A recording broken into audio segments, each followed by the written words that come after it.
Olá a todos, estamos de volta com mais um excerto pianístico. E neste excerto eu irei comentar sobre um estudo que eu venho fazendo com uma aluna, né? O Concerto para Piano e Orquestra de Frédéric Chopin. E esse concerto é o Opus 11, número 1, né? Se vocês quiserem assistir as mentorias, né, do processo, como ela vem estudando, as estratégias que nós estamos desenvolvendo, vocês podem procurar por mentoria no canal da Musicalizarte, né? E o porquê, o que nós vamos ver hoje, né? Na realidade, hoje nós vamos estudar juntos uma tese de doutorado da doutora Chia. E aí diz, né, eu venho fazendo com a minha aluna, estou tentando fazer uma tradução minha, então se tiver erros, né, pode haver erros, e estamos na página 26, aí eu vim trazer esse conteúdo interessante para vocês, né, uma análise para performance. Geralmente, um bacharel, ele estuda história da música, estuda contraponto, estuda percepção musical. Só que um aluno de escola de música, e gente, esse tipo de repertório só é trabalhado geralmente quem está nos últimos estágios de estudo do piano no bacharel. Só aqui na Musicalizarte o aluno já começa trabalhando esse tipo de concerto. Brincadeira, né? Pode haver outros lugares, né? Mas para vocês verem a qualidade aqui do curso, trabalhar uma obra desta profundidade numa escola, né? O que significa que não pode ser em conservatório, pode ser em bacharel, você pode estudar música de forma séria. E o porquê eu falei para ela? Eu falei com a minha aluna, o bacharel ele estuda todos os dias matérias diferentes. E geralmente quem faz aula de música tem uma aula por semana. E eu falei para ela, né? É muito importante a questão da performance, mas um bom músico tem que ter conhecimento de história, do contexto histórico ali onde a obra foi realizada, de harmonia, que nós falamos, né? Damos algumas pinceladas de harmonia na peça, né? Dentre outras coisas, para não ficar só na questão técnica, né?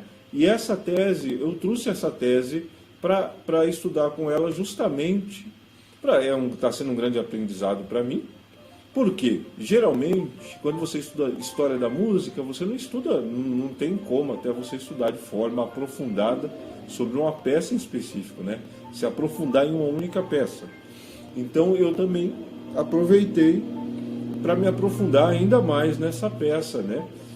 Apesar de não ser uma peça do meu repertório, mas eu tenho estudado ela para passar para minha aluna. Então, sem mais delongas, vamos dar início, espero que todos gostem. Tá bom? Então vou começar a ler aqui, só um minuto.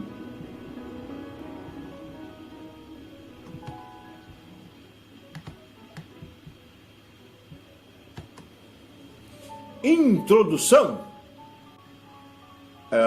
Capítulo 1. Em uma carta escrita a seu amigo polonês Titus, Chopin comentou, né, em seu recém-concluído concerto para piano em Mi menor: meu segundo concerto está terminado e me sinto como um novato. Olha que informação interessante.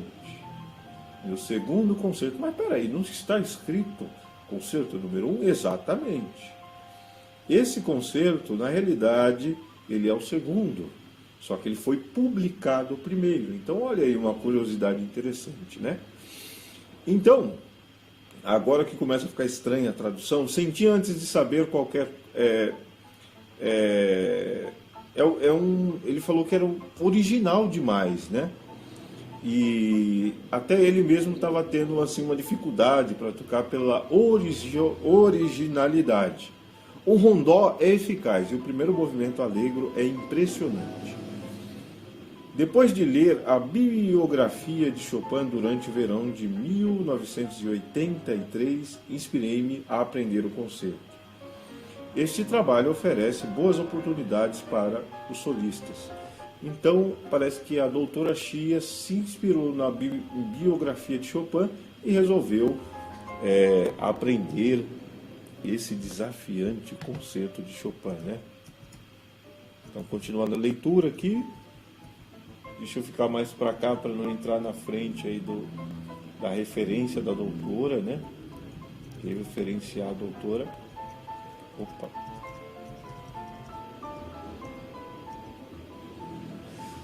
Então, nesse concerto, nós vamos encontrar atribuições extraordinariamente gratificantes, com amplas oportunidades para exibir não apenas virtuosismo. Todos sabem que Chopin foi um dos maiores compositores para piano da humanidade, né? Assim, ele chegou a um estágio de conhecimento, de domínio do instrumento, de extrair do instrumento assim coisas incríveis, né? E além do virtuosismo, uma capacidade de tipos, de nuances de toque, né? É uma verdadeira escola, né? Um verdadeiro doutorado tocar Chopin. Aí, a análise e estudo cuidadoso de uma composição são exigidas de um músico. Olha que, apesar de ser assim uma coisa que todo mundo experiente já sabe, eu citava para minha aluna, né? Você analisar, estudar com cuidado, com calma, é fundamental, a fim de interpretar com precisão a obra ao que o escritor se sentiu compelido a preparar, né? Então, continuando aqui, a leitura da tese.